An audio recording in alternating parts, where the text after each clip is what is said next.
Hello, tribe. Welcome back. Today we have another interview. I am super excited for this one because now we get the perspective of a foster mother. This is one of my dear friends, co-worker, and she's also a foster mom, Kanisha Boyce. We have here today. So this is just going to be a conversation between both of us. Okay. Like if the camera's not even there. And I just want to start with a little bit of your backstory. Who is Kanisha? Honestly, like I'm still kind of like learning myself. Mm-hmm. So like preacher's grandkid, super religious background, and like I was trying to figure out like why is everything like this, or why am I seeing everyone saying we need to be this, but then I'm seeing the opposite. And then like I dealt with a lot of trauma, like sexual abuse from a family member, and then outside of the family, and then really like trying to get help, but then no one's helping, no one's listening, no one's hearing me. So just suffering in silence, and then trying to figure out like, is this what life is? Because I'm a kid. So as a kid, you don't know. You're just experiencing everything for the first time. So I'm thinking, well, everybody's dealing with this. And then I'm starting to realize, well, no, nobody's dealing with this. To realize, like, okay, this can't happen. This needs to stop. And growing up, just wishing things were different, hearing, like, you know, various arguments and seeing, you know, like, domestic issues. Was this in the home? Yeah, the domestic stuff was in the home. Mm-hmm. It was like really kept quiet, like you don't talk about it, we don't deal with it, like hush hush. And you know, you have your dad working and like old school vibes, like you have to provide for the family, and then you have your mom like trying to scrap to get everything together, and then everyone's pointing the finger at the other one, and then you're just kind of left looking like, what the heck? And where were you in the number of children? What number are you? I'm 3 or 4, but technically my parents like really started over. So my brother is 50, my sister will be 49, I'll be 35, and then my brother would have been 34 this year. Mm-hmm. So they essentially started over. So it really felt like it was just me and my brother, and then like my nieces and nephews when they came over.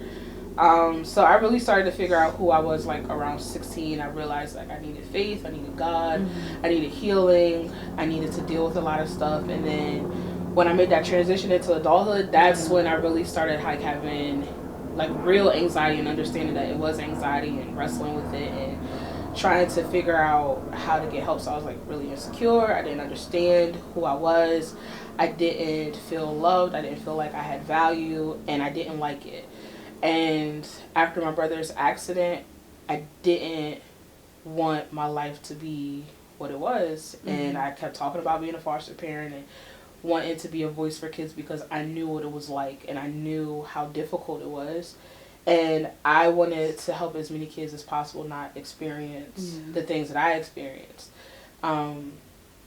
And I just wanted to advocate for them and just be a voice for them and listen to them and show them like, hey, there's somebody out here that really does care, even though we're not family. So yeah, that's awesome, because it's not too many people out here that will do that. When you were younger, going through all of what you went through, was there anybody that you sought refuge with, or that was your like safe space or anything, or you just felt alone, period? Honestly, I felt alone. Like I didn't feel like anyone understood, but my brother was the closest person to me. So when I was a kid, I didn't understand why we were so close. Mm-hmm. And then there was a time where, as an adult, my mom said, the reason why your brother had to go with you everywhere is because once you started to talk, you know, the rule became your brother goes with you wherever you go. Mm-hmm. So he kind of made me feel safe. And so when he passed away, it was just like my world came crashing down, because I'm like, well, who's going to keep me safe now? And he's gone, and I just felt like so exposed, and the world just felt so large, and it was just like so intimidating. But to be completely honest, my brother didn't know about this stuff. He passed away without ever knowing that I went through these things, and he wanted to know what was bothering me. He wanted to know why I went from like this really vibrant person to like pretty much becoming a shell of myself. And at what age was that you became like you just introverted? So my parents say that I was like this really outgoing kid, and then it was just like, even my cousin, he tells me like I was like this really outgoing kid, kind of like my girl that I got, and then all of a sudden it's just like I became shy and withdrawn, but I would still have moments where I could fight through it. But I would say I was probably in my freshman year of college when I realized like I'm an adult and I don't know how to be an adult, and I have all like I just felt really heavy, and like there was the weight of the world was on my shoulders, and I'm like, how am I going to function with all of this? And I didn't know what it was, and so it wasn't until like I started going to therapy and stuff like that that I really started to figure out, okay, this is anxiety, okay, this is trauma, this is PTSD, like, okay, this is stuff that I need to heal from, and the longer it festers, the harder it is to fight off. Yeah. So that was like another reason why I was like, dang, I really wish that I dealt with it in childhood and really kept pushing for someone to help me, instead of being where I am now and like, you know, getting back on track. But there's still so many things that I feel like I need to fix about myself, and I'm just not there yet. So what is like one of the things that is hard for you to deal with as an adult because of what you've been through? Relationships. So like I'm single, but like it's one of those things where it's difficult for me to trust. Like I'm not really willing to trust as easily as some people. Like I'm always trying to protect myself, and my guard is up sometimes, and I don't want my guard to be up, and then sometimes I still feel insecure. And so like some family and friends are like, well, why are you still single? Like, you're so cool, you did this and you did that. I understand, but at the same time I didn't have too many examples of healthy relationships.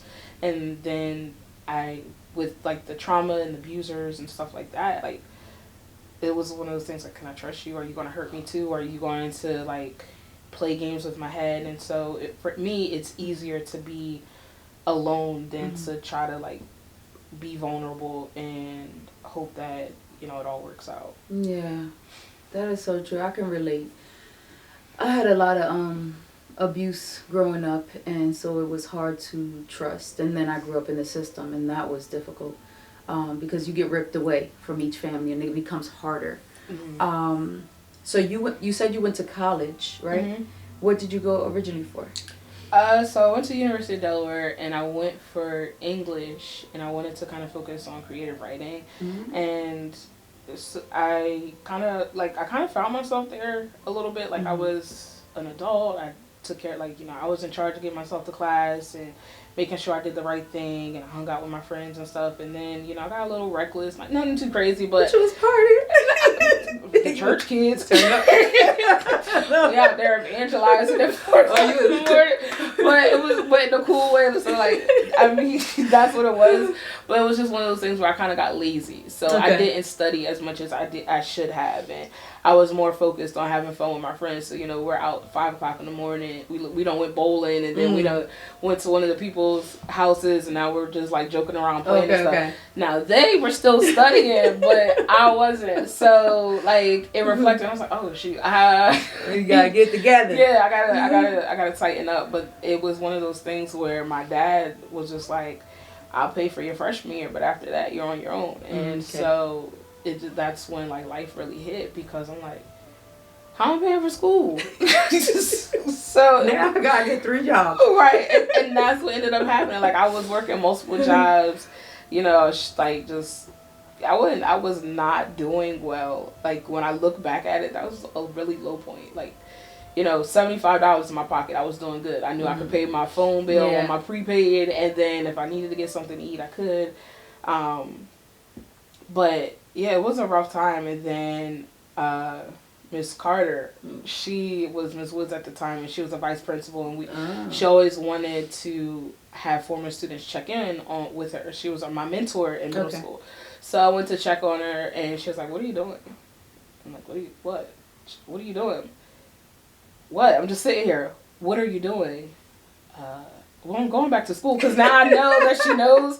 And she was like, well, what are you doing? So, well, I'm working right now. What are you doing? Nothing? Exactly. You're doing nothing. And this is unacceptable. You are better than this. You need to get yourself together. I was like, okay. So I said, well, I'm working on getting back into school. I'll be back in school. You need to do it now. So that's what ended up happening. I got back into school. I went to school online and got myself together.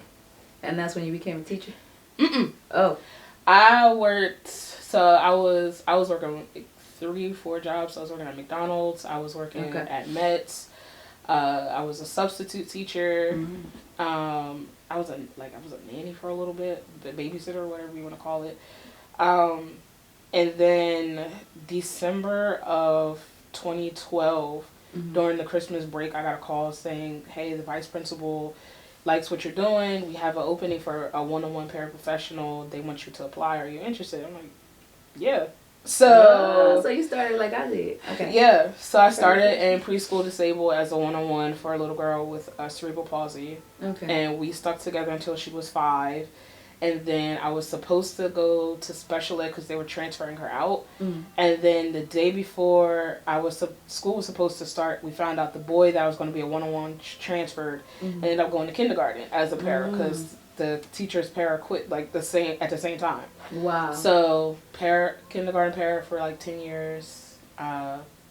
School was probably the biggest blessing for me, and it sucks that it had to happen that way. But I was able to take my praxis at home. And got my CE and transitioned into teacher. So how long you been a teacher? Since 2022. And I love the way you teach. I was telling my sister that because I was like, I had great teachers. It was a few that were like encouraging and push you and love to teach and stuff. But when I heard I forgot, it was summer school. And you said to the one kid, he was trying and he didn't know it. He's like, is the world going to end if you get it wrong? He's like, no. And then he's like, so then try again. And he just kept going. And your whole class, I think the whole class moved up, right? Yeah. In reading. Right. And that's what I love. I told my sister, I said, that's one teacher, Miss Boyce is one teacher that I can say truly loves her job, and you can tell. Like, you love to help the kids and help them succeed. And it's not just a paycheck for you. Not the teachers get rich, but some don't seem like they have a heart for what they do a lot of the times. Yeah. But you're very encouraging. I just want to... My goal when I decided to be a teacher was to be the type of teacher that I wanted in elementary school. Like, I had the type of teacher that I needed in middle school. Like, it wasn't all through middle school, but I at least had one. I had the teacher that I needed in high school, at least one. But when I look at elementary school, that's my foundation area. And even though I excelled in school, I always wanted to be the teacher that I needed for my students. So when they come into my classroom, the first thing that I'm always focused on is their emotional well-being. Academics is great, but if their emotional well-being isn't right, then academics is not going to be a factor. That is so true. And that's what I was talking to somebody about. Like, a lot of kids have so much going on at home, and they not mentally there when they get in school, or they act up because they don't know how to express it, and it's just sad to see. But that's why I loved working in the district, just getting attached or close to them and just helping them out, seeing their face light up when they learn something. Like, I forgot my friend's name. My little homie learned math in your summer program. I forgot his name, but just seeing him get it was awesome. But at what time, at what age did you decide, okay, I think I do want to be a foster mom? What brought that about? Funny thing, like, most people have a hard time believing it. I was a kid. Like, I really was, like, a kid. And that was your dream? I was probably in 6th, 7th grade, something like that, where I really knew that this was something that I wanted to do. So I always said, like, I want to have kids. I want to get married. I want to have kids. And then I want to be a foster parent. I want to adopt. I want to help as many kids as possible. And there was this thing where some of, like, my closer friends, they kind of talked to me like a therapist. And they would tell me about their problems and we would talk about it and stuff. And they're like, you should be a therapist. You should be I was like, I don't know. But as I continued to get older, like, that was something that was always... on my heart and my mind. But what truly like sold me and like sealed the deal was the twins. Okay. Watching my cousins go through that, like, I swear on everything I love, like, my brother died February 24th, 2017. My grandmother passed away, I believe it was May 6th, 2017. Wow. The girls came into my life in June 4th of 2017. And they met me and they like just bonded and we were connected, and like we found out they were going to go to school. And the next time they came over to my mom's house, they were like, "Where's that girl?" And my mom was like, "What girl?" That girl, her name starts with a K. And she was like, "Kanisha?" Yeah. So I was upstairs in my room at my parents' house, and that was where I stayed. Like when my brother passed away, like after the funeral and everything, I couldn't be here because that was the last. Here was the last place I saw him. My kitchen was the last place I saw him alive, and that really just. It messed with me because I left the light on for him and he didn't come home, and he told me he was coming home. And so I was like, I can't be here, like I can't handle it. And then this was the area where my mom like was trying to tell me that he passed, and she's like freaking out. So I ended up going over to my parents' side of the house, and I stayed in my room. I didn't want to talk to anybody. I didn't want to be around anybody. Like I just became a shell of myself, and those girls forced me out of the bedroom. Like the first they came into the room and they're like, "Hey, how's it going?" And they're like climbing all over me. And I don't know why people, they're like drawn to me, but I don't like people. I like kids, but I don't like people. I don't like talking to people. My kids love you. Right, exactly. And it's just like one of those things like, they're like, "Well, why don't kids?" I don't know. I just vibe. I guess like the only thing I can say is I vibe with them. I listen to them. I talk to them. Like I engage them. And I guess that's just something that they appreciate. So they just kept coming over, and then they were like, "Well, come downstairs, come outside with us." And they just kept pulling me out and pulling me out and pulling me out. And then I started to want to be here more. And so they were, "Can we go over Kanisha's house?" And they just, that bond was there, and I watched the process. And I watched my cousin, like, really make sacrifices, because her kids were grown by this point. They were, late high school, so I'm going to say sophomores, juniors, something like that. And the other one was out of school. So she had already raised her kids. Like, they had already she had already been through the hard part. And now she's starting over with 2 4-year-olds. And at the time, it was when you really couldn't tell them apart. So you're like, "Well, which one are you?" And they would play that game, and I was like, "All right, well, you got a smaller leg, so you Maya." And then I'm like, "Okay, well, you the bigger one, you Taylor." But you had to find your ways. I'm like, "Let me see your arm." But they were the ones, and so it was. They are so beautiful. They are, and just to see where they started and where they like blossomed to, like they're tall, they're healthy, they're experiencing life, they're loving life, they have a chance now, and seeing that just warms my heart, and it made me want to participate. So like I did all the stuff that I had to do to put the paperwork in, get the background checks done, and make sure everything about my house was ready to welcome in whomever. And the one thing I said when I finally became a foster parent was, "God, only let the ones that need me come to my house." Like, I don't want to say yes to everybody. And it's kind of worked out that way, because I've said yes to kids that I thought about it when I got the call, and I'm like, "Yeah, I'll take them." And then something happens and they don't come. And then that's how I ended up with my girls, because there were 5 kids that were supposed to come here. And something just fell through. Like, one, they realized where I lived, and oh no, we don't want them in that town. Like, okay, they're black. Oh, okay, cool. We don't want that. And so then, we're trying to get these kids ready to come to you. And then, a couple days later, we call. The judge decided to let them stay with mom as long as she complies. All right, cool, that's fine. And then I get a call. "Well, we have these 2 girls. They're not from your county, but we want you to know if you're interested." Okay. And I got a call today, but my phone was off because I was in a meeting, so I have to listen to it because I don't know what that call's about. But So before my 2 babies here, how many did you have? 1. That was my boy. Yeah. Okay. So I became a foster parent. Like, everything, it was weird. Like, it took forever for me. I had got everything, did the interesting I want to say over the summer of 22. Got everything in. They came, talked to me, wrote down my information. We did whatever. And then they linked me up with the parent worker, the resource parent worker. And then for whatever reason, everything just went quiet. And then I got a call like, "Are you still interested in being a foster parent?" I said, "Yeah."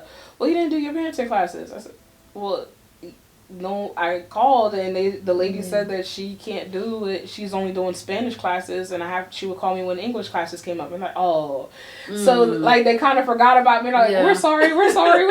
So I got all my classes completed in January. All the paperwork went through. So I think they told me in April that I was official, but they didn't have my license in the system. Yeah. So they had called me about a kid, and they're like, "Well, we want to give her to you for the weekend visit, but you're not in the system yet, so we can't." So that's fine. And then June comes, and they're like, "Hey, we have this boy," and they're like underselling him. That is one thing about DCPMP. They are good for underselling kids. They will give you the, "Oh, well, yeah, they have tantrums, but you know, if you count to 10, no, no, that right? is not true at all. Oh, they take a couple they of medicines. They gotta do the timeout at the age they are.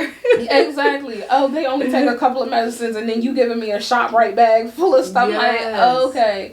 So my first placement was June of 2013, and you know, that was an experience. And so when everyone at the office that does our cases, they're like, "They gave that child to you. Like, that's your first kid, and that's who they gave her. She gonna stop being a foster parent?" And I'm like, "Well, what?"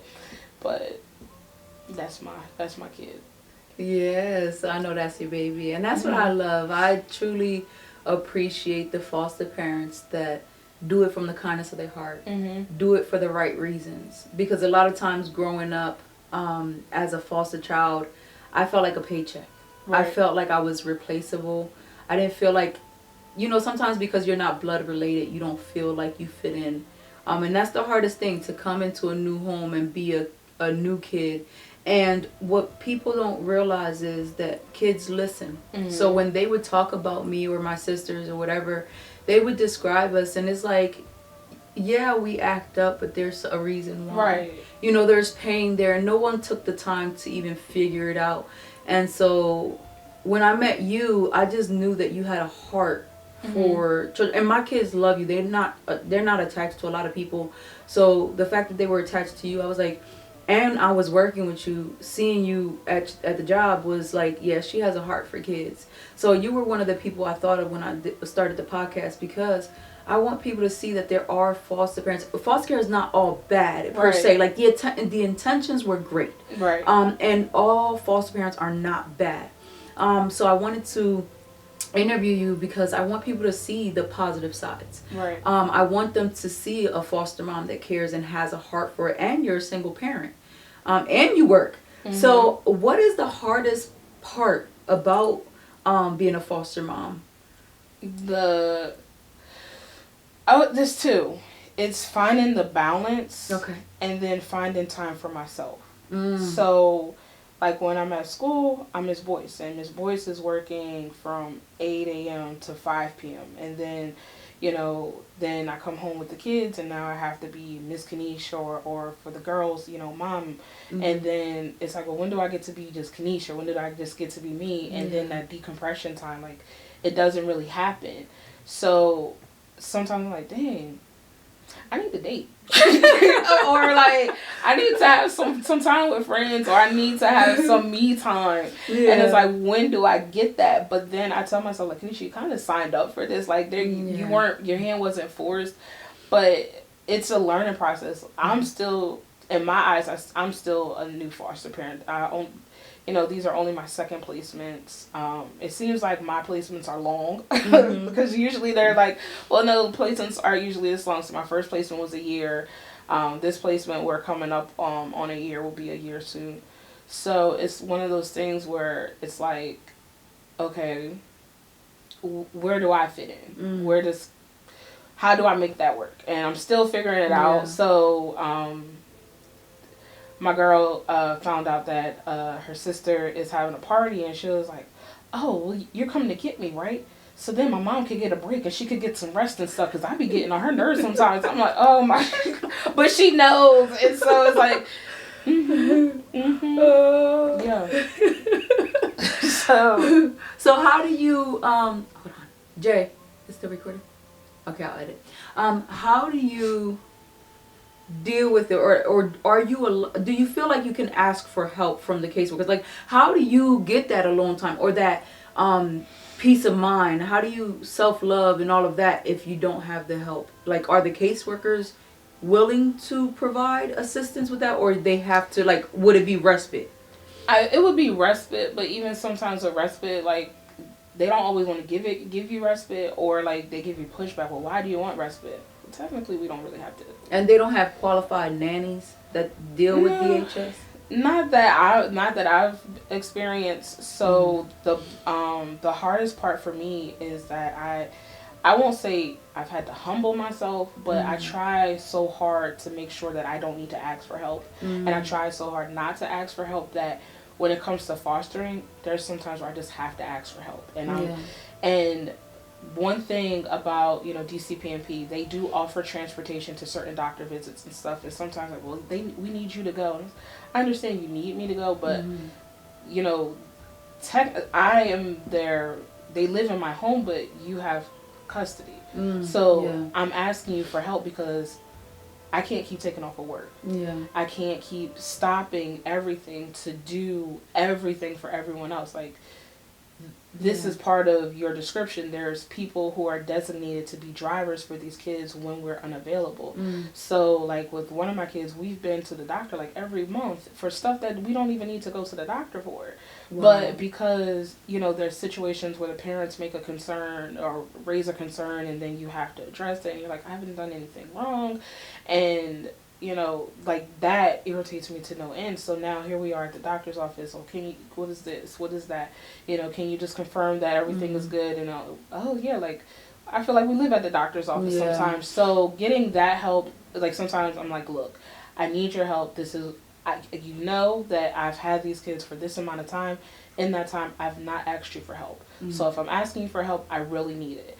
But I would say the biggest saving grace has been, like, my friends. Like, you've helped me in the summer with the girls, and I'm like, oh my God, thank you so much. Yeah. And then, like, Miss Bacon, my mom, even my dad. Like, my girl had the flu, and I'm like, I can't take off all of these days for work because I just took off 2 days because I had the flu.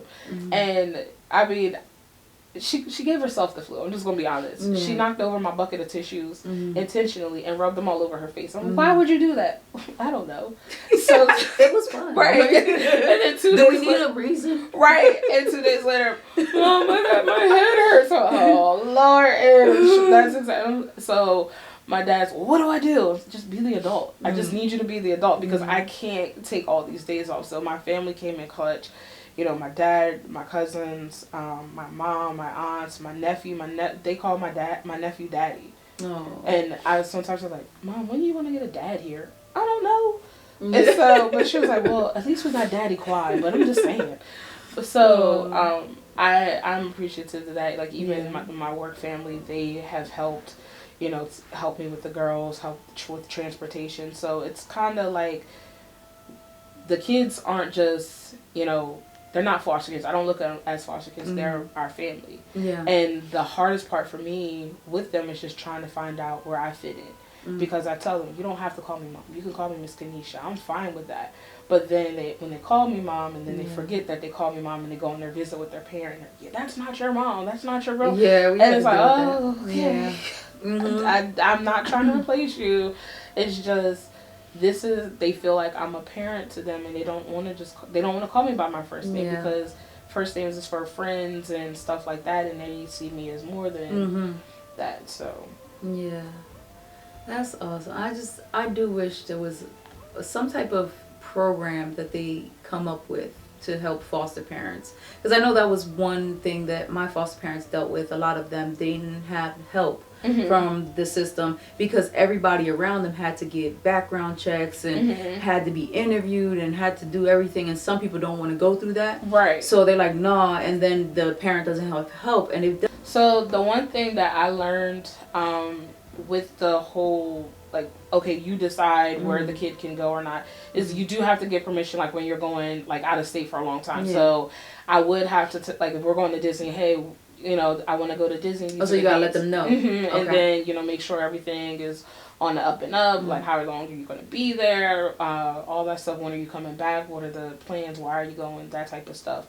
But like, if we're going to Delaware or New York for a day trip or something, like we're leaving and coming back, that's not a big deal. Overnight's not a big deal, but any type of that extended travel, any of that type of stuff. But yeah, so if I would be like, hey, can you babysit? You don't need your background checked and everything. So all good now. Awesome. And like, what do they provide besides transportation for the kids? What do they provide for the child? Do you get everything for them?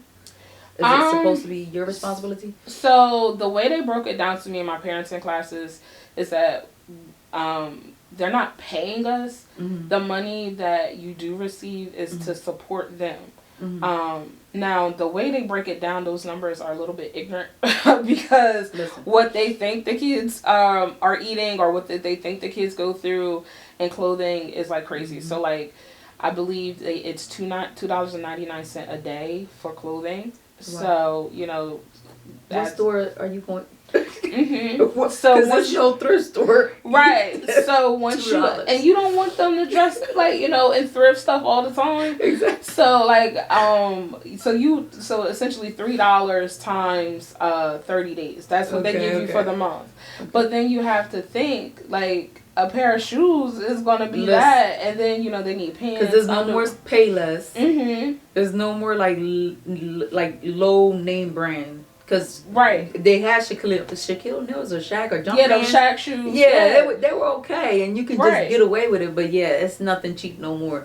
Yeah, and then you have when you first get a child, they'll give you like a gift card and like a check to get you started. And at first I thought that was kind of like a waste of time because why are you giving me that? Like, shouldn't they already have stuff? But like with these last kids that came, the last parents that they were with kept almost all their clothes.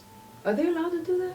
Technically, yeah. Like, there's no rule that says that you have to, because they don't know everything that you bought. Okay. So when you first get the kids and they give you like the gift card and the check or whatever, they ask for the receipts, and that's the only time you ever have to show receipts because they want to prove that you bought the stuff for the kid. And then after that, when you get the stipend, they're not asking you what you're doing with the money. Okay. So I make sure my kids are taken care of. Like, I actually spend well above what the stipend ever is. Yeah. So, like, they blow through electric because, scared of the dark. Ooh. Yeah.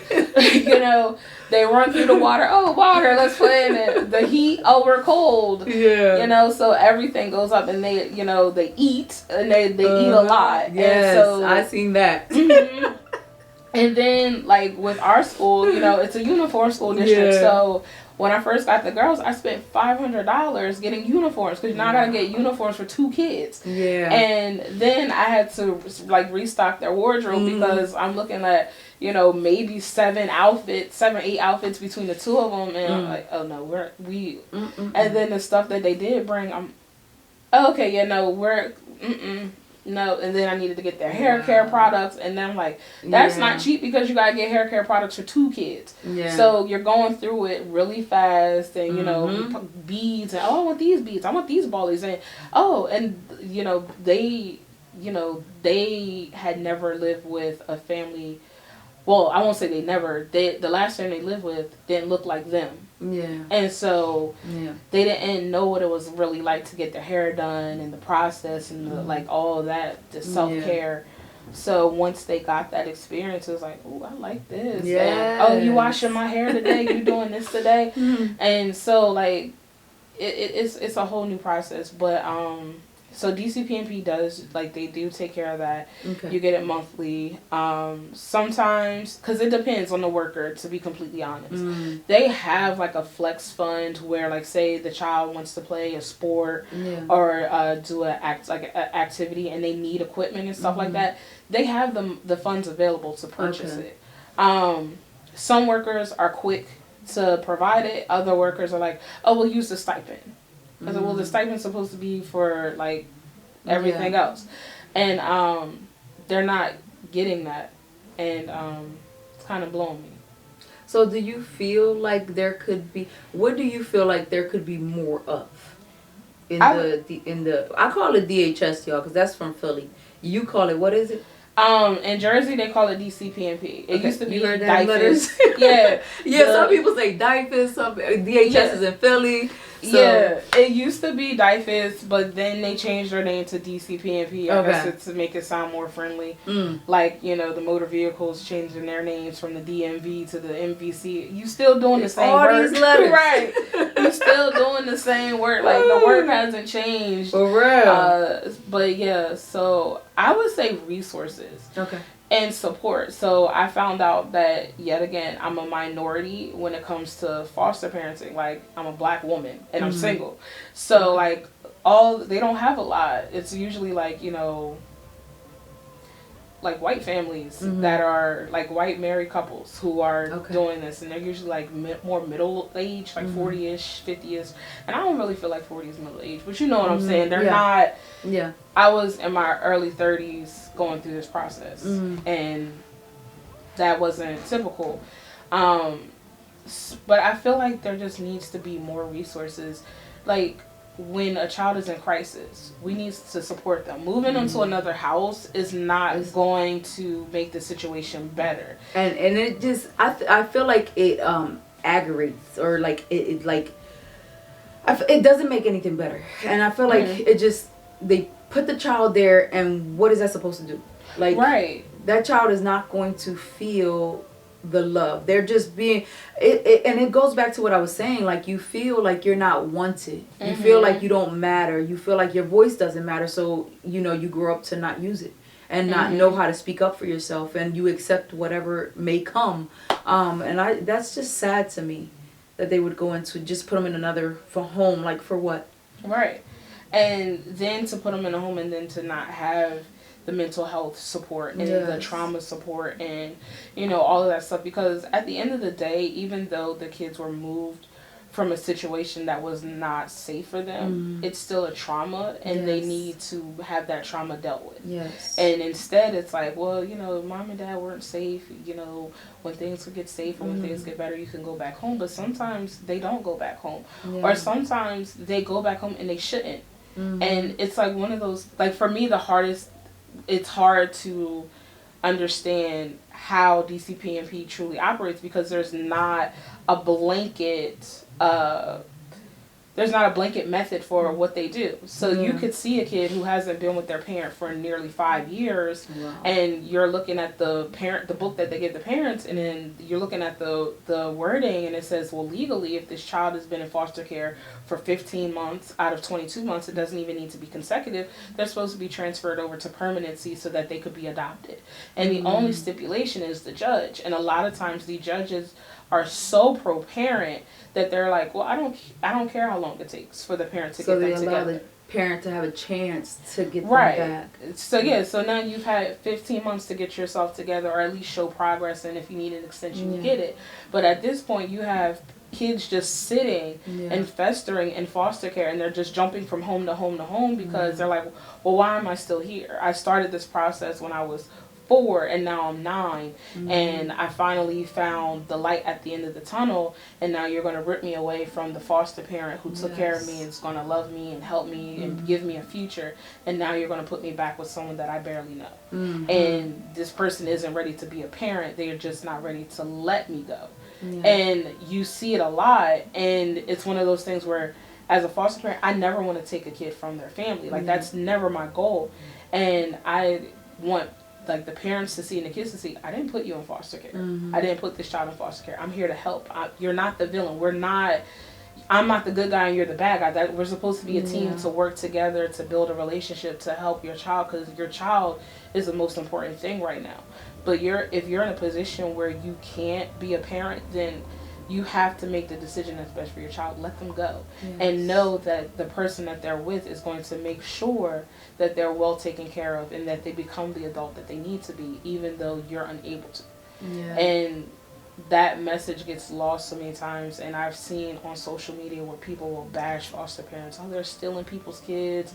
You know, why don't they have their own kids? And it's like, dang, like, y'all realize we kind of want to give them a home. We're not stealing. Right, like, They dropped them off to me. I didn't like, hey, you got a kid for me? We don't have a van, just sitting outside Right. waiting to pick kids up. Exactly. Without permission. Exactly. Like, you know, and it's one of those things where as a foster parent, you have to realize you can't always say yes. Like, when my boy left, I did not realize the grief that I would go through. Ooh. Like, I cried. Like, when he left, the day he left, you know, we took pictures, hugged on him, told him, you know, I got you, I'm not leaving you. And then, like, my dad, he was like, come here, and he gave me a hug. And my dad, who's, like, old school man, broke down in tears. Like, I love that boy. And, like, this is messed up. Like, how do you deal with that? Like, it's tough because, like, my dad doesn't cry. Yeah. So now I'm watching this big man, like, that I've watched my whole life. And now he's, like, brokenhearted. Like, he just lost his grandson, which he did. Like, he lost his grandson. And, like, you know, that hurt him. And, like, it hurt my mom. And, I just remember he left on a Friday, and I just remember waking up that Saturday and tears just started streaming down my face, and I couldn't, like, they just wouldn't stop. Yeah.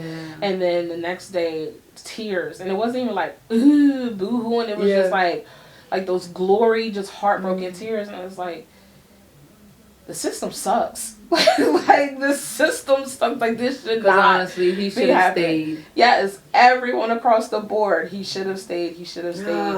And, like, he's miserable. Like, and I try to stay as connected as possible, but it's one of those things where I'm like, how did the adults in controlling, you know, the flow of his life allow this to happen? And you know, I advocated for him, and I got in so much flack because I allowed him to advocate for himself, and I advocated with him, and I supported him through the process, and they were like, you're going back, we don't care what you're doing, you're going back. Okay. And now there's so much division in that home, and it's a mess. But so they don't really listen to the child when they say they don't want to leave? No, they don't listen to them at all. Like, they'll hear them. He was able to talk to the judge in his case, but multiple times he said the judge pretty much ignored what he had to say. His law guardian, as much as the law guardian stated that, you know, he was for the child, it seemed more pro-parent than anything. And there's nothing wrong with supporting the parent, but in this case, and looking at the group, like, there were a lot of criteria that was not met for reunification, but reunification still happened despite the stipulations. Not like there was things that had to be done, and once those things were done, then they would work on the process of reunification. Those things were not completed. Wow. It was just he's talking, we got to get him out because he had in his mind that he was, like, he had found his forever home. Like, this is it. Like, I found my family, you know, this is who I want to be. This is what I want my life to be. Like, I'm going to have a good life here. And then all of a sudden his world came crashing down because they informed mom, like, hey, if you don't get yourself together, these kids are no longer going to be in foster care. We're going to transition them to permanency. And the question for me was like, well, why weren't they transitioned before? Like, what, like, why? And so, like, he was just brokenhearted. But a lot of times, you know, they make this statement like the kids aren't old enough, kids can't make the decision, they can't tell you which parent they want to live with. Like, even like in the custody battle in Jersey, the kids really don't have a say. They'll hear you, but they're not going to receive it. So he was pretty much talking to a brick wall. Wow. It was a losing battle, and, you know, it got to the point where I was starting to be told, we need you to convince him that it's a good thing to go back. What? Yeah, I'm not doing that. I'm not lying to this child. Oh my goodness. I won't do that. So, and then it was, well, can he still keep coming over, you know, for half the week or a certain amount of time until he feels comfortable going home? No, he doesn't feel comfortable going home. Why wouldn't you just leave him? Right, just leave him alone. And so, I mean, like, there was just, you know, there was, like, the transition was crazy. Like, you go home, 3 days later, the house gets shot up. Then then it was like severe weight gain and multiple calls to crisis and the police going to the house multiple times and, you know, medication being off, and now there's the weight gain, the weight loss, and then the hygiene, and I'm like, And he's still there? mm-hmm. And it's like trauma and trauma and trauma. And then a couple weeks ago, DCPNP shows up at my house, knocks on my door, and they're asking me about, can they talk to me about another situation that's going on with this child? And I'm like, you're back? It hasn't even been a year. What, like, this could have been avoided. I want them to know, if a caseworker is watching this, the judge, whoever is watching it that has power over these kids, it is so hurtful, traumatizing to us as foster children. When we speak up, I spoke up. I was living with my parents, and I could remember them ripping me out of their home with no explanation. My mom was crying, my dad was crying, and I was crying too. And I'm like, whoa, why do I have to leave? Like, this is the first home that felt like home. I was in one home before that, from 11 to 14, and then I started acting up. The 2 homes before that, they were abusive to us. The one foster father threw my sister down a step. And it was just wrong. And then I was in that 11 to 14, and then I left there because it started getting abusive and crazy.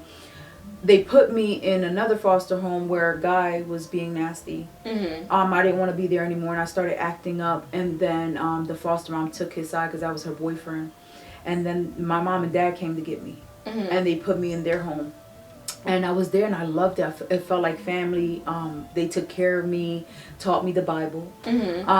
My sister taught me how to crochet. My mom would play Tetris with me, and we would just have this family bond. Out of nowhere, they came and ripped me out. And it was not only are you ripped away from your family, which is kind of toxic. It might not be healthy, but that's all you know. Right. You get to live with strangers. You don't have a say. And then you get put in a home where you love it. And it's like they rip you out of there with no word. And then they took me to my grandmom's house and dropped me off. And it was like she didn't even want me. So I didn't understand. It was mind-boggling. Like, why did you take me from a home where they wanted me and gave me to my grandma that didn't want me? Right. And she said I can't stay. And then the caseworker left. And I'm like, what am I supposed to do? So my birth mom and I went to Philadelphia to my sister's house. And the judge had sent the letter saying that if I don't turn myself in back to the system, that she would get in trouble, and I would too. I'm like, hold on now. I didn't escape from jail. Right, like, right. This lady dropped me off to a family member that didn't want me, which made no sense. And I want to go back to my home, and they would not give me back to my mom and dad. I did not understand it. And it's so I want you guys to know, if you're listening in, that's traumatizing to a child. And kids do know where they want to be when they say, because when I was 15, I said I don't want to leave. I was in a Madeline program, which then they turned into boot camp. And I was talking to somebody who I got attached to, and I said, I don't want to leave. Because I know that I'm going to end up a teenage mom, a high school dropout. I'm going to do a lot of the things that I see around me, because they were sending me back to Philly. Right. I'm like, everybody doing stuff that I know I'm going to fall into, and they didn't care. Yeah. So it was like our voice didn't matter. Yeah, and like I remember when I first got him, it was probably his 3rd day with me. And I was in my room, and I was about to like go down the stairs, and I could hear him, and he was sitting on the bed, and he was like, I like this place. I think we're going to be here for a while. I'm like, who is he talking to? And he was just like, I think this is my favorite house. And I'm like, we're only 3 days into it. And that just like warmed my heart. I was like, oh, it's fine. Because I found, like, I don't know how true it is, but he told me that I was his 9th house. And I'm like, dang, 9 houses in 4 years? Like, that's crazy to me. And how old was he when he was here? 8 and then 9. 8 and 9, and he's been to 9 homes. Started right before his 5th birthday, and then like it was like a week. He was removed from the home like the week before his 5th birthday, and then he's been in and out of foster care his whole life. So, he's 10 now, so he's most likely been in foster care about 7.5, at least 7 years of his 10 years of life. So it's like. Goodness, why do we keep doing this? Why do we keep putting ourselves in this position? And then when it was time for him to like be reunified, he was talking about certain situations that was happening and how it just didn't feel safe. And like he's talking to someone affiliated with DCPMP that could help him. And after he said, you know, every time I tell an adult, nothing good happens. It just gets worse. And he said he doesn't want to tell anymore. And he believes in God. He has a strong faith. He like knows the word. And he's just like, I've been praying to God that I get out of here. I've been praying to God that I get out of here because I hate it.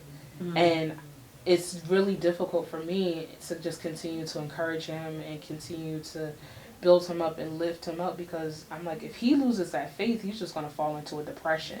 And once he gets in that depression, I don't know what's going to happen, because he had like all of these like dark feelings and dark thoughts, and we worked through it. And so he went from being like this kid that was labeled super behavior, can't be in a house with other kids, to them like, well, what's going on in Miss Boy's house that he don't want to leave, and what's going on, like what he doing there that he love it so much. And I think they need to ask that and really learn, really listen to what you're doing, because it shows that the kids come here and they improve. And of course you can't save everybody, but you can give them the love that they will never forget. Like, this person took the time to care about me. What is something that you do with them that could help another parent out who might have kids that have issues or behavior problems or trauma? Like, how do you help them deal with that? It's like a couple of things. So my master's is in psychology, so I use like a lot of that, like deep breathing exercises. We have like social emotional workbooks that we go through. And also I don't try to change the kid. A lot of times people want the kids to like that's change a big thing, and comply and fall in line with them. Like, first of all, I need to learn who you are, and let me see how you operate. Okay, so what happens when you get upset? Okay, this is what you do. I'm not going to go nuclear because this is how you know how to respond. But we're going to talk about it once you calm down, and we're going to talk about a better way to handle it. So I talk to the kids. I'm always one for talking. Like, we need to talk. We need to get it out. You need to tell me how you feel. You need to be honest. If I can't trust you, then we're going to have a problem. Like, you need to be able to trust me. I need to be able to trust you, and we need to work together. I love it. So, like, that I would say is the biggest thing. And just letting them be themselves. Like, be a safe space. Like, if they say they hate you, okay, you know they don't. It's just that's what they know. So trying not to take everything personally and being patient. Like, the last 2 placements that I had, kids they want to have tantrums, and then they think that you're going to show when they have the tantrum. No, I'm going to wait you out. You're going to do what I told you to do. I'm going to wait you. I'm not going to scream. I'm not going to throw a fit. I'm not going to make you feel scared. I'm just going to sit here. I told you go upstairs. Okay, now you upstairs and you slamming and you banging and all that stuff. Okay, go ahead, but there's a consequence to this. And so once they understand that, then they're like, oh, all right. I don't, there's like a saying that I tell the kids, you play stupid games, you get stupid prizes. So what prize you want? Like, you know, so like you can ask any of my kids, they'll be like, well, I played a stupid game, but you know what I'm saying, and here's your prize. Like, you know what I'm saying, like, there's your prize. And then they're like, well, when I did good stuff, so when they do good, we do a lot. Like, when they do good and they do what they're supposed to, like, I pour into them and I pour into them and I pour into them. So they know, like, you know, oh, I noticed that you did a great job, you know, making your bed. I noticed that you've been doing a great job. How about we watch a movie together tonight? Or, you know, let's go to the park. You know, you want to go to the park, you want to play baseball? Oh, let's go to a game. Oh, Miss Bacon wants to take you to the store because you've been doing so great. Oh, Kwai wants to do this. You want to go out with my cousins? That's fine. Hey, can you help me make dinner? You want to learn how to cook? So it's like engaging them and bringing them in and making them feel like, at no point in time do I make a child feel like they're a foster kid. They're just like, oh man, like, I like this. So now, like, every time the kids, can I sleep in your room? No. Like, you know that's like, no. But this is my space. Right. They get so connected. So like, if I'm sitting right here, I got a kid right here, then I saw her when I walked in. She was on you. Right up on me. Like, I can't. I said, heaven forbid I pass gas because you gonna faint before anybody else do. Like, it's real out here. Oh my god. Yeah, shoot. Oh wow. But it works. Like Yeah. I honestly sometimes there are moments where I'm like, man, do I want to keep doing this? How much longer do I want to keep doing this? But then I'm like, this is what you were called to do. If God didn't want you to do it, He wouldn't have put you in a position. You wouldn't have kids in your home, and you wouldn't be making the impact that you're making. So this is what you're supposed to be doing right now. When it's time to close the door, He'll let you know. Yeah. So like I love it. Like I just I think about like, okay, well, who's gonna be next? And I have to say this. So my girl, she says, Mom, I just can't wait to get on stage again. I'm like, you glad? Be glad I know what you're talking about. So I just want to get on stage. And I was like, okay, well, I was like, you will. When? I said, when you have your next choir concert. When's your next choir concert? On my birthday. Well, when's your birthday? I said, next month. Am I going to be here next month? Oh. And I'm like, dang, that is something that you really have to think about.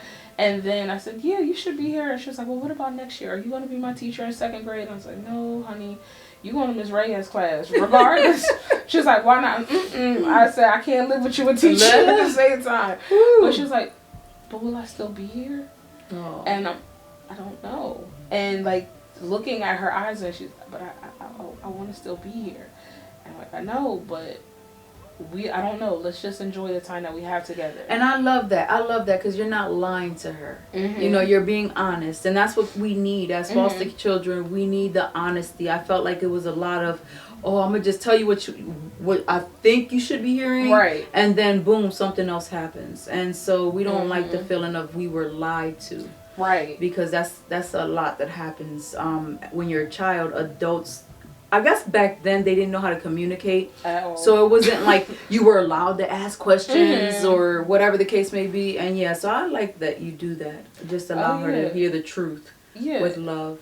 And it's always open communication, because I feel like if you can't talk to me, then you're going to have secrets. Yeah. And there's no reason to have secrets. Like, this is your home. You should feel comfortable. Yeah. So she's like, you know, starting to get like me. Like, I sleep in a t-shirt and boy shorts. And so she's like, I'm going to sleep like you, Mom. Really? So here we go. Get a little shorts right. And just with the little blanket and stuff. But you notice, like, well, I've noticed, I don't know about you, but I've noticed that with children in foster care, a lot of them get that ADHD diagnosis. And like, well, is it really ADHD or is it trauma? Yeah. Is this a trauma response? There was a lot of labels and a lot of medication. Oh yeah, medication is a big thing. Like they're like, okay, well, we're gonna get the parent, because the parents' rights are still fully intact. They just don't have custody. So we have to get the parent to consent to this, and we have to get the parent to consent to that. And I'm like, dang, like, so this is the only way? Well, we can't really do, but you can get them support for mental health. But I think it's easier, honestly, and I'm not saying it's all caseworkers, I'm not saying it's all foster parents or all parents. I am just saying majority of the time, I think it's easier to diagnose than to take the time to find out and dig deep, because a lot of times it's difficult with kids that don't know how to express it. Or they don't trust, so they don't open up.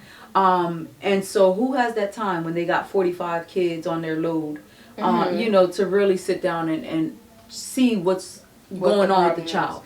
Yeah. And I've noticed with, you know, my oldest and my boy, like they have a lot of the same quirks and they have similar diagnosis. And, you know, I wonder sometimes, like, do you two really have this? Or but like I know like the, you know, the signs and stuff that to look for an ADHD, so like, you know, that was the qualification was there. But you know, I was sitting with the therapist yesterday and she's watching, she goes, you know, this behavior looks like another youth that was in your home. I'm like, right? I mean, down to laying on this very spot with the blanket over their head and just laying there while we were talking because they didn't want to hear it. And I'm like, I've seen this 8 months ago, like, you know, 10 months ago.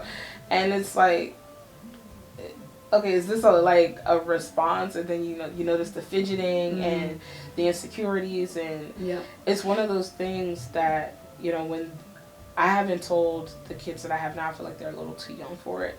But when I had my boy, I told him, you know, I know what I was telling him, like, you know, I understand what you've been through. Mm-hmm. Like, even though I haven't been there and I haven't experienced, you know, every house and every trauma and all the stuff that you were living at home, like the stories he told me from being at home, it's crazy. But I said, like, I've experienced trauma. I've been slapped in the face by an adult. I've been punched in the face by an adult. I've been, you know, exposed to things that I shouldn't have been. But look at me. I'm here. I'm alive. I went to college. I have a multiple degrees. I'm a teacher. I'm helping kids. You can be that for someone else. Yeah. And that's what I told him. And I said, but you can't be that for someone else if you give up on yourself. Yeah. So it's building that confidence. So since he's been back, like, he loved football, loved it, played it, and he was actually, like, decent. But he lost his confidence. He doesn't want to play anymore. So today he stopped by my class and I played a video for my students on the importance of why you should play multiple sports and why you shouldn't give up on one sport. And he's like, I want to play football again. I said, I know you do. I saw it in you. And, you know, it just warmed my heart. But at the same time, I'm like, please, God, don't let something else come up that he decides that he's not going to play it in. Yeah. Because, you know, there's going to be, well, I hope you don't quit like you did last time, and I hope you didn't. Then now those thoughts are going through his head, and he's like, you know, I'm just not going to do it. I'm not going to deal with it. Because it's not going to help the situation. Yeah. I so wish. He's one that I was like, they should have just left him there. It's so hard. And it's like, you know what saddens me is, like, I was in foster care. I don't remember what year. I know I was 11 years old. And it's 2025. And it feels like not much has changed with the way that they handle children. Right. And that's a sad thing. I do like the fact, and I want to say it because it is a plus, that they allow you to have good judgment and say, okay, I can call on this person, or I can call, because they don't have an agency that's a babysitter. Right. You're qualified, you know, to come and relieve you or whatever the case may be, or step in when you can't. So that is a plus. I want to say that. But I just feel like a lot more should be implemented or thought of, or have more conversations where it can make it easier for a foster parent who has a good heart. Right. You know, because there's not many. And then, do you choose to stay at a certain age range, or? So you can choose your age range. So I chose 0 to 12. Okay. And the reason why I chose 0 to 12 is because of my age, it's a little bit harder. Like, I can relate to teenagers, like you've seen. Like, I can relate to the teenagers, but at the same time, with me being so young, it just made more sense for me to go with the younger ones. Okay. So I did 0 through 12, and then they were like, you want the little ones? I said, I love babies. Babies love it. Have you seen these? Like, they just fall asleep on them, and we have a good old time. So... But I did, and someone said, well, why 12? Like, just keep the young ones. Like, the young ones still have trauma, but once they get to, like, you know, that 9, 10, 11, the trauma is so deep that they are just set in their ways. And I'm like, no, I want to give them a chance as well, because they need love too. And I really thought about, you know, those kids 13 to 18, and I'm like, they need it as well, but... I'm 34. An 18-year-old, I'm only 16 years older than you. Like, I'm still old enough to be, like, your parent, but at the same time, like, you would probably look at me like an auntie or a sibling, whereas with an 8-year-old, 9-year-old, 4-year-old, I'm an adult. Like, I'm a grown-up. So, you know, so it's a little bit of a different approach. Okay. I mean, I can help you out a little bit. So, like, going back to, like, the choosing, you can choose gender, race. You see, for real? You can do all that. Like, you can say, I only want boys. I only want girls. I didn't know that. You can get real deep with it. Well, I only want girls up to 5, but I'll take boys up to 11. Like, you can break it down. You can do religion. Like, okay, I don't want any children who are of a Muslim background, because the parents still have control. So if you're a Christian and these children are Muslim, The parent can say, well, I don't want them to go to church. So now you have to either find someone to, watch these kids while you go to church, or you're just not going to church. Mm-hmm. Or if the parent says, I want them to go to a mosque, and you're like, well, hold, that's not how I get down. Well, you still need to find a way to get them there. Stuff like that. So then, with the age of like transgender and everything, they ask you, well, how would you feel about if a girl, a biological girl identifies as a boy? I'm like, all right, well, that's their business. And then they're like, well, they decide to change their name. Well, what name did you give me on the paper? Because I'm going to have to call them that, right? So, like, I respect your decision, but just understand the paperwork says this. Yeah. But I was like, that's their business. Like, I don't know. Like, I haven't been in that situation, so... I mean, I would prefer to not have to, because then you have kids like the ones in my home. Mm-hmm. They don't have a filter. So why are you saying you a boy? So we don't need to offend somebody. Yes, because they called me back in December and asked me if I wanted a pregnant teenager who didn't speak English. With these kids? No, I'm sorry. Like, I would love to help this young lady, but that's not happening. Not with these children. Yeah. Because my girl, we go to the doctor's office and there's Spanish people in there. She and she's not speaking Spanish at all. Yeah. Me, how old are you? And I couldn't deal with that at home. So I'm like, you're gonna have to find somebody else. Like. And it's hard to say no. I found myself having a difficult time to say no, because even with my boy, I said no. Like, I initially said, I was like, can I call you back? Because I didn't want to say no, and I was like, And my mom was like, get the little lad. I'm like, lad? What do you mean? Like, who are you? Oh. And then they happened to call me while I was still, we were wrapping up for the school year. They called me at work, and I'm like, hello? And they're like, hey, this is so-and-so from DCP. I'm like, oh, you got me. And then she was like, have you thought any more about our, So I was like, everything in me is telling me to say no, but I'm going to say yes. But really? All right, cool. Like, I mean, they did. He was like, I'm not even going to give you a chance to change your mind. You lucky they wasn't at your door. So really, we already here. Right, exactly. They were ready. Like, we're going to get this. We're going to get this. I mean, the second I told him, and he was like, all right, well, we're going to move forward. My phone, like, all these different people calling and texting me, hi, I'm this one. I'm the BA. I'm the therapist. I'm the worker that's going to, what? Like, wow. It was just sensory overload. Like, everything that, the process to becoming a foster parent is so, like, personally invasive. I mean, personally, you have to fill out this whole survey. I never knew the process, so it's good that you're talking about it, because I don't know what y'all going through. So first, like, for us, like, if you're interested, there's this place called Umbrella, EM. Mm-hmm. It sounds like umbrella, but it's Umbrella. So you reach out to them, then they reach out to you, and, like, okay, well, this is the next interest meeting. It's, like, virtual, like, Microsoft Office. What's that? Microsoft Teams or something like that. Oh, the meeting on the computer? Yeah. And then they do the presentation, and if you're still interested in being a foster parent afterwards, like, they said stay on, they get your name, information, and then they call you one by one. So then to make a time to come out to your house, talk to you, tell you what the next steps are. Okay. Then they link you up with the person that's going to be your resource person, and then, like, you have to get your fingerprinting done. You have to get people to write letters of recommendation for you. So they actually, like, your job, what if they think that you will be a good foster parent, all that stuff. They ask you about, like, do you have any problems with people? Like, oh, who's not talking to you? Well, why are they not talking to you? Who are your parents? Who are your siblings? Are they alive? Are they just, well, how did your brother die? I'm like, wow. Yeah. Like, hold on, let me breathe. Right. And then they get real deep, like,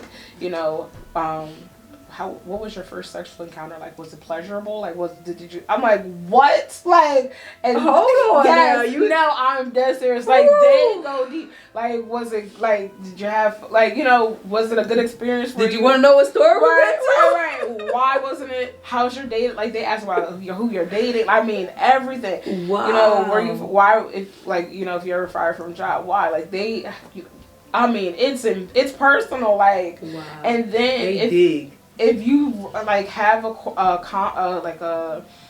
like my parents had an open case, and it was really my dad. Like he had smacked me in my face. It was an open case, and then it got closed. But because it got like I don't know, no, it was. I don't think it was an open case, but like they came to investigate, and then I guess they closed it out after a certain amount of time, saying, okay, well. Oh, when you were younger? I was and then they declared it unfounded.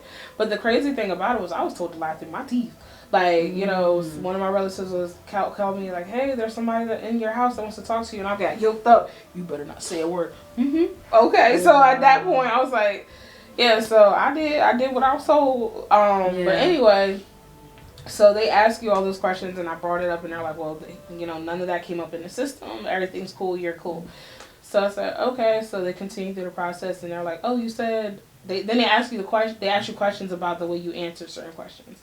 So why did you say this wasn't a good time for you? Well, why did you say you didn't like this? Well, explain this a little bit deeper. Okay. When's the last time you talked to your therapist? Oh, can we have her fill out a paperwork too? Just to.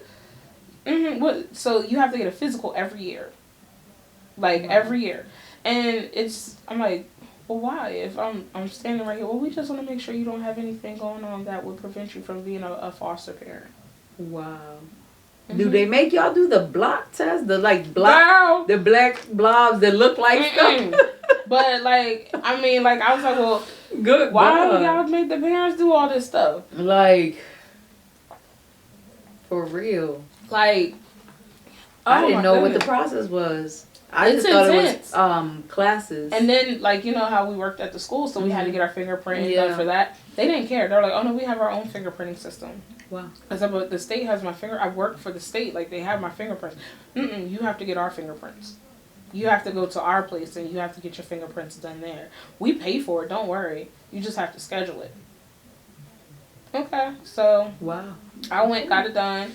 Then you had to do parenting classes, and then after the parenting classes, and then even when you're a foster parent, you still have to get like PD hours. What's that? So you know how we always had those 12-45 days, and we would just sit there and train. Okay. So they have it like virtually, or there's like little workbooks, and it's like training, to show that you're still engaged in learning and building and becoming a better foster parent. Okay. It's a waste of time if you ask me.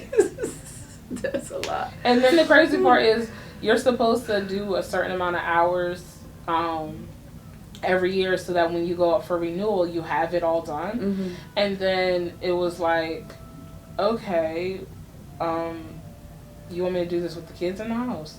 Because now I'm taking care of the kids and doing my job and dealing with their schedule and everything. So when do you want me to find time to do this? So a lot of times I'll join some of the virtual seminars because they count as 2 hours. So I'm like, all right, well, if I get on 3 of these, it's 6 hours.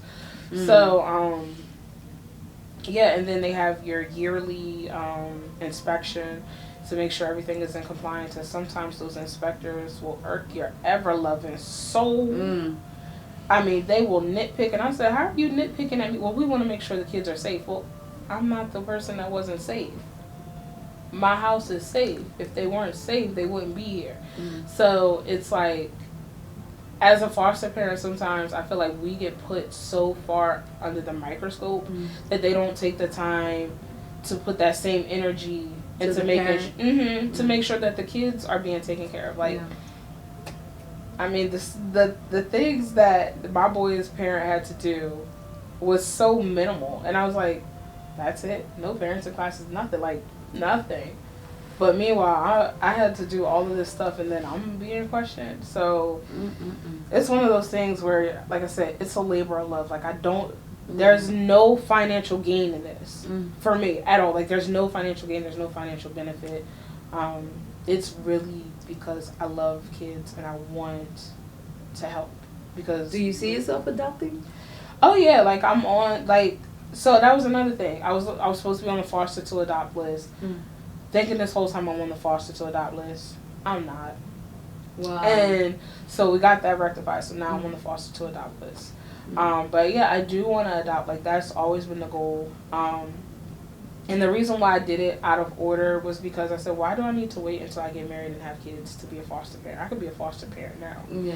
And let the chips fall where they may. So, yeah, I do want to foster. Um, I know that again, I'm a minority in the grand scheme of things. So Mm-hmm.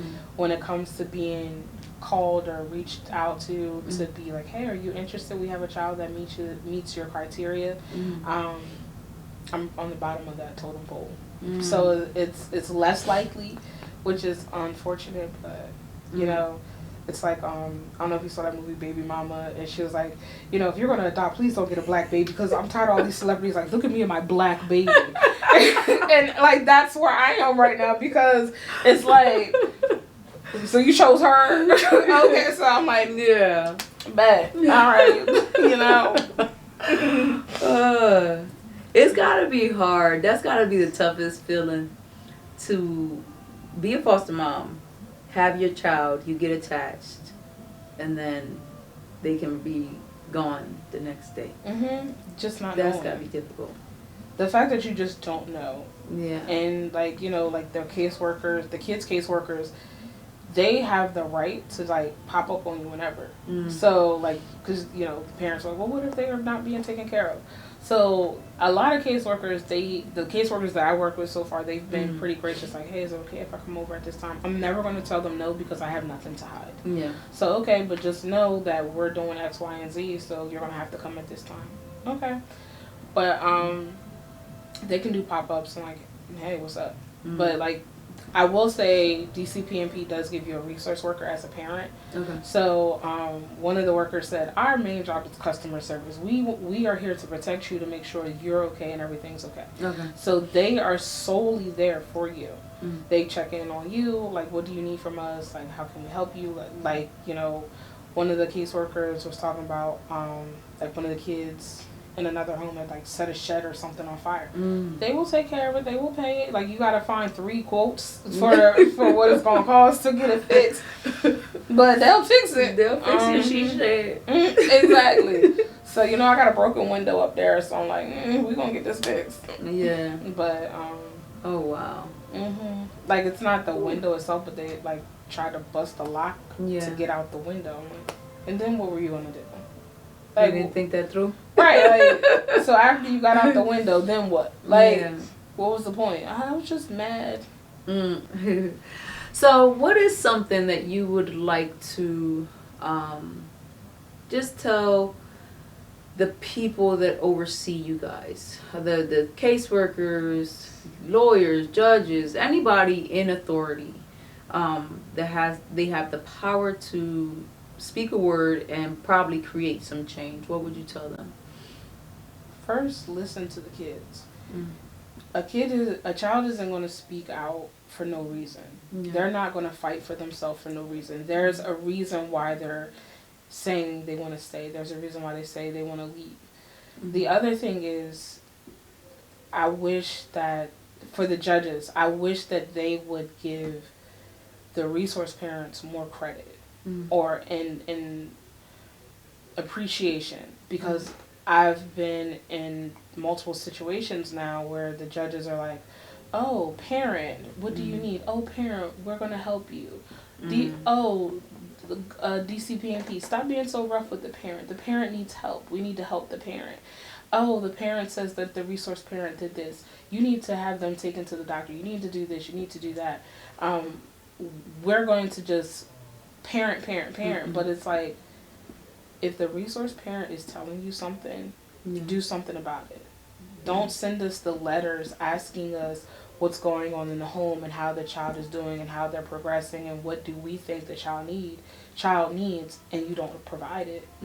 I've written multiple times, family therapy, mental health services, mental health support, and what are we doing with that? Yeah. So, and then when you write the judge, it's another one of those things where it's like, are you even listening to what I said? Do you care what I have to say? So it's like, we have a voice. Yeah. There's a reason why we exist. And I just wish that we were kind of respected and appreciated more, and not just like, I feel like a lot of times the caseworker is like, well, you chose to be a foster parent, so you need to deal with the problem. You need to deal with that. My supervisor said, I don't work for you. That was the first thing they told us when when we were in the parenting class. You do not work for DCPNP. I didn't sign a contract to work for you. Mm. So, like, you don't pay me a salary. Like, I'm not your employee. I'm an independent contractor. The way I look at it, I'm a home for the child that you have because you are unable to keep that child in your office. Mm-hmm. So this is where you place this child, and I'm going to take care of them. I'm going to do everything that I need to do to make sure that they are well taken care of. Yeah. So I feel like that's like what I feel I would want to say to everybody. I agree, and I hope people are listening. That's my goal. My goal is to help improve the system in whatever way. And the more people that are listening, the more people that get the word out, the more we can help the kids. Because ultimately, it's about them. It's about what they need. It's about how we can work together to help them. And even if you're not a foster parent, there's things that you can do as an individual to help a foster parent. So like you said, and you know, this neighborhood, you don't need, you know, somebody who got all this background check. And I'm not saying leave your child with everybody, but if you can be a help to somebody who is a foster parent, that would be, you know, helpful because they don't get a lot of help. And I know that it's stressful, especially the kid not being yours. Right. They come with trauma. They come with all of this stuff. You're providing, you have to work. So now you didn't start with the baby. So now you're working and figuring out how to help this, you know, little child out and all of this other stuff. So yeah, we can do, whether you donate, whether you give time, whatever it is, you can help as an individual. You don't have to be a foster parent. But to the foster parents out there, I just want to, the ones that are doing what they have to, I appreciate it. I thank you because there's not many that really care. You know, I've come across few that care, that have a heart for it because it is hard. You know, some people might not know what they get into when they get into it. They think it's something different. It turns out not to be. To the ones that are not doing it for the right reason or you don't have the heart for it anymore, get out of it. Get out of it. Let the child be in another home. Don't be selfish. The money ain't that good from what I understand. You know, it was 42 of us. I joke it was about 15 of us in one home, but it seemed like 42. And I don't know if they was trying to make up for the pay or so. I don't know what was going on. But if you can't get out of it because you're going to cause more harm to the child than you are helping them. And like I said, to the caseworkers, judges, anybody, advocates that can change things, use your voice. You know, parents are speaking up and they need help. More should be done. And it's all to benefit the child, to make it easier for the parent to be a parent. And honestly, I feel like a lot of them are doing it from the kindness of their heart, and they should be listened to, at the very least, heard, and felt like somebody cares. Because although, yes, you know, like you chose to do it, you don't have to. Right. Tomorrow you can close your door and say, I don't want to do this. And then what? Where is my baby gonna go? Like, right. No, we're not doing that. So, you know, I just pray that somebody listens. But to you, I want to say again, thank you. Yeah. Thank you. Because although I'm grown, I still have those moments where I see you with your daughter or your son and how you care, and I'm like, man, I wish somebody fight for me like that. Right. So even though you're an adult, you still feel it. You know, you still see it and you still desire that, and just that's what drew me to you, and the fact that you care. So I just thank you. If nobody said it, I'm gonna say thank you for what you do. You are awesome at teaching. I love your energy with the kids, because I did see you with the twins before, and I see you with your kids, and I see you with mine, and they all are drawn to you. We had our child in summer program was attached to us, so it takes a different kind of person Seriously. to be patient with these babies that kind of have a mouth, or you know, they acting up for whatever reason, because you can understand sometimes, you know, it's okay, it's not them, you know, it's something deeper and they just might not know how to express it. So you know, I just love it. I love seeing you teach. And I was, like I said, I was telling my sister, I was like, Miss Boyce is stern. So if your daughter has a problem, that's because she's stern. But she loves to teach. You can tell her heart. And like I said, when you was like, is the world going to end if you get it wrong? That little boy said no. He was like, well, try again. And he did. Right. That's the goal. Get these kids to continue just moving forward and not give up on life, because you know it's easy to for a child. It's easy to say nobody cares about me. Why should I care? Right. So man, I just thank you for doing the interview. Thank you. This having this conversation per se, not really an interview, because it was a conversation. I learned a lot. I never took time to understand and appreciate y'all process. You know, I thought y'all didn't pick the children y'all wanted. I thought it was just like a class y'all go through. And then you get children. I didn't know it was all them questions. Like, who about to read this report you getting on my exes and stuff? Exactly. Girl, listen, I was so like, I get this deep. Do I gotta give names? Because I don't want him to find out I told right. you. Exactly. Like, what? So, I hope that you go for many more years. My prayer is that God allows you to go for many more years, and that you continue changing lives for these little babies. Because they need it. They need somebody like you. They need more Miss Boyce in the world. We're trying. Yeah, for real. So, is there anything that you want to say before we close out? No. I mean, I'll say thank you for pulling me out of my shell. And out of my comfort zone, because I was like, I'm gonna do it because she asked me. Oh, I say everything. it. But there's only one more thing that I want to say, and it's to the CASA workers. If you decide to be a court-appointed advocate for a child, then be there. Advocate. Because like when I talked about my boy, one thing that the people who were supposed to be advocating for him, no one ever came to my home. Law guardian never stepped foot in my home. CASA worker never stepped foot in my home. Wow. So how can you speak on the behalf of a child to the judge if you never came to my home? Yeah. There were times where you know law guardian came to the school or whatever, but it wasn't really until like my boys started fighting. So my thing is, if you're gonna do a job, do it right, because these kids are depending on you to do what's right for them and fight for them. And if you're not going to do that job, then just back up. Exactly. If you don't want to do your job, or you just don't have the heart for it, then just stop doing it. Let somebody else handle it. Because these kids really do need more people that care, more people that will listen to them. I love that about you, the fact that you do communicate with them, allow them to tell you how they feel. Because that wasn't allowed. I don't remember any home teaching us how to speak up for ourselves or communicate or whatever the case may be. And I feel like that'll give her so much confidence. Right. Growing up in this environment where, like, foster care environment, where your voice really don't matter. Right. You know, or you go through trauma, you don't know how to speak about it, so you don't trust and that sort of thing. Like, you're not telling her what's wrong with her. You're actually allowing her to tell you what's wrong with her. And if she don't know, I just feel like, you know, being a little patient. I love that about you. We gonna wait this out. Right. You gonna get it done, and you still gonna get the consequence, and I'ma still love you. You know, so I do love that. That's one thing I just have to let you know, that I do love that, the communication between y'all. Give the kids a voice. You hear that? That is a great thing for y'all to know. Our foster parents, you know, you don't always know how to help a child, but they will speak up if you allow them to, make them feel safe. So that's important.